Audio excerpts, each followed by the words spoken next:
So ഇന്നത്തെ topic എന്ന് പറയുന്നത് എങ്ങനെ നമുക്ക് സെൽഫ് കോൺഫിഡൻസ് കൂട്ടാൻ പറ്റും. ഫോർ എക്സാമ്പിൾ, നമുക്ക് പലതരം കഴിവുകൾ ഉണ്ടാവും, അല്ലെ പലതരം സ്കില്ലുകൾ ഉണ്ടാവും. ഇതൊക്കെ നമ്മുടെ കോൺഫിഡൻസ് ഇല്ലായ്മ കാരണം നമ്മൾ ഒരു മൂലക്കൊക്കെ അങ്ങോട്ട് മാറ്റി വെക്കും. സോ നമുക്ക് എങ്ങനെ ഈ കോൺഫിഡൻസ് കൂട്ടാൻ പറ്റുമെന്ന് നോക്കി നോക്കാം. കോൺഫിഡൻസ് കൂട്ടാനുള്ള ഏറ്റവും വലിയ ട്രിക്ക് എന്ന് പറയുന്നത് നിങ്ങൾ കേട്ട് തയങ്ങിയിട്ടുള്ള അല്ലെങ്കിൽ നിങ്ങൾ കേട്ട് പഴകിയിട്ടുള്ള ഒരു സംഭവം തന്നെയാണ്.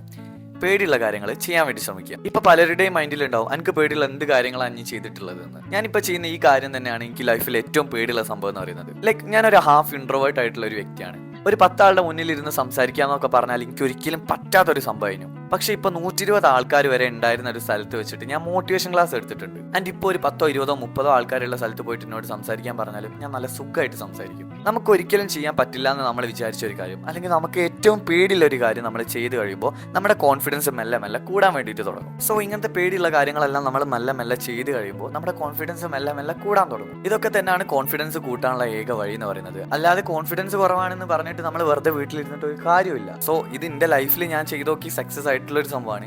ആൻഡ് നിങ്ങളും ട്രൈ ചെയ്ത് നോക്കി.